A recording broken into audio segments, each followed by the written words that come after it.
a question from the Stowe campus, and it'll say, it says, how do you respond to non-believers who accuse Christians of being hateful to people who support lifestyles that are not according to the precepts of our faith? I think this is a very important question, and they all are really. I'd be a dishonest person if I said to you that that question doesn't worry me, that I don't even think about it.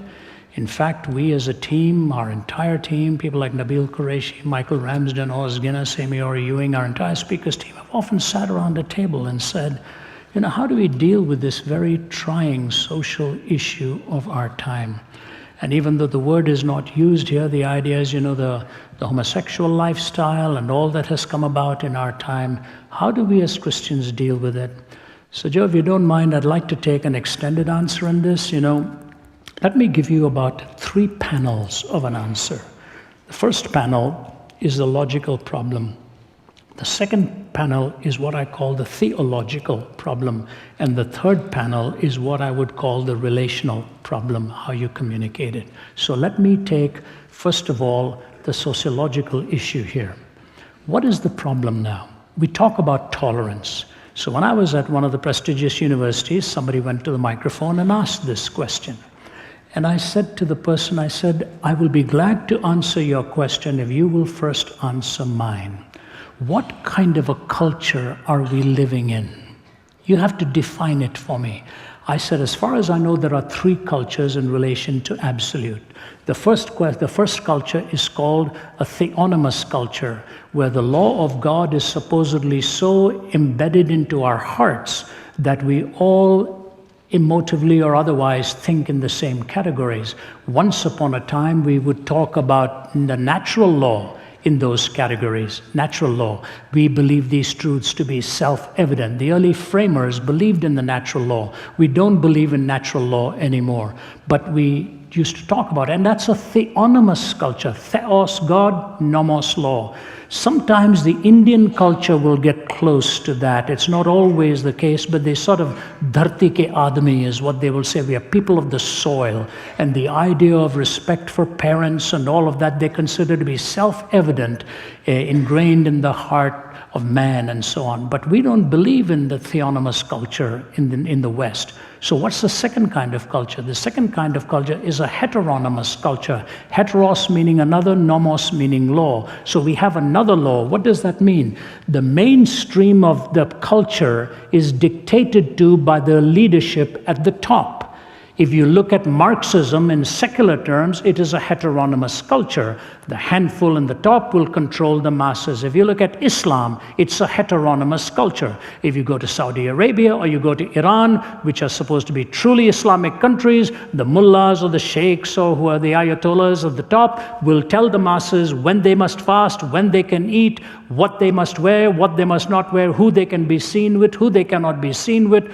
All of the dictates, even to the discipline of how you wash your hands and feet before you worship and so on. It's a heteronomous culture. The few at the top dictate it for the masses below. So I looked at the question and I said, are we a theonomous culture? He said, no. I said, are we a heteronomous culture? He said, no, we don't want the few to dictate it for the many. I said, so that leaves us with the third, which is an autonomous culture. Autos meaning self, nomos meaning law, which means each person dictates their own moral prerogatives in the sense. I said, are we an autonomous culture? He said, yes. I said, all right, now tell me this. If we are an autonomous culture, and I answer your question, are you going to give me the privilege of my autonomy too? Or as soon as you disagree with my answer, you will switch to a heteronomous mode and dictate for me what I must believe as well? That is the sociological dilemma. That is the sociological dilemma, because if A disagrees with B, it's not just that A is enforcing his or her principles upon B, but B wants to enforce his or her principles upon A. So there's a mutual autocracy being sought here, but it is never going to be consistent in a culture that is neither theonomous nor heteronomous. Autonomous cultures run into a conflict where everybody has their own autonomy. That's the sociological issue. You move beyond that, then to the theological issue. The theological issue is this way.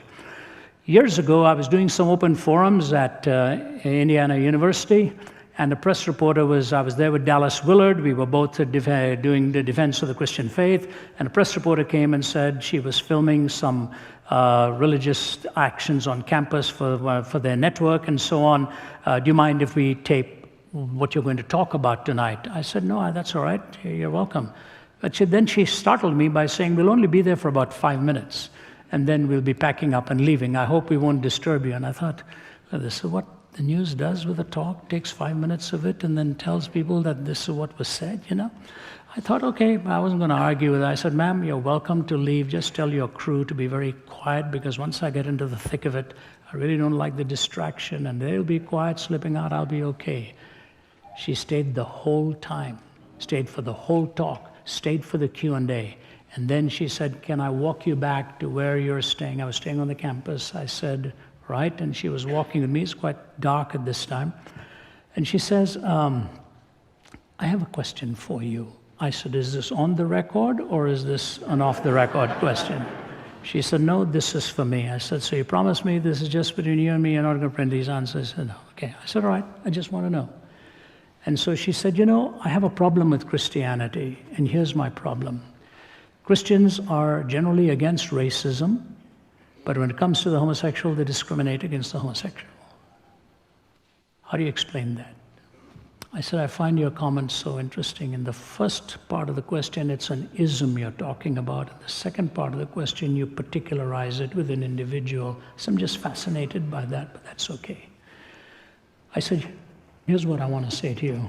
The reason we believe that discrimination ethnically is wrong is because the race and ethnicity of a person is sacred.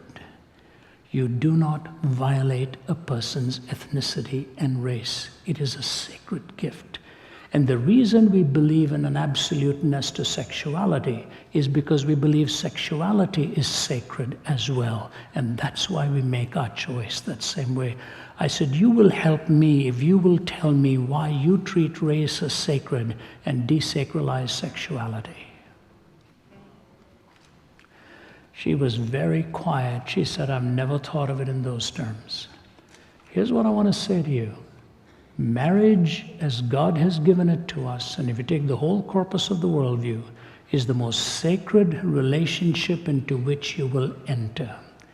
Because love is given one word in English, but there are 4 words in the Greek. Agape, eros, storge, and agape, phileo, storge, and eros. Agape is God's love. Phileo is friendship love or brotherly love. Storge is protective love or parental love. Eros is romantic love. I said, do you realize marriage is the only one that pulls these 4 together? Agape, phileo, storge, and eros. I said, and if you take agape out of that, eros is gone for whatever you want to do. Romantic love becomes redefined. And to us, the Bible gives the sacredness of marriage as Christ is to the church, the bridegroom and the bride. And in that sacredness and the beauty of a consummate relationship between a man and a woman, as it is shown in the singular commitment of the marital vow, I do and I will. When you say I do to the one, you say I don't to all of the others.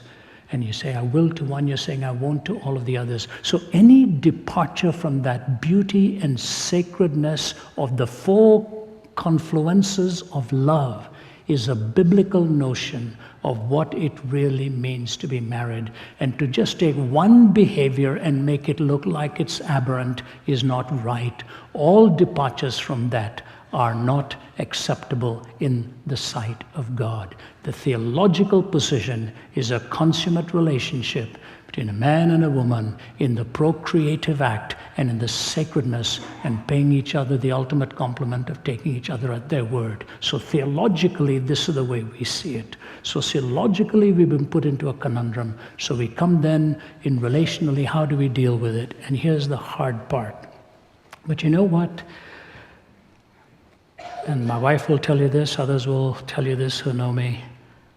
I accept people with a love and a genuineness, regardless of what their view is on anything, if it's different to mine. I have learned to love humanity.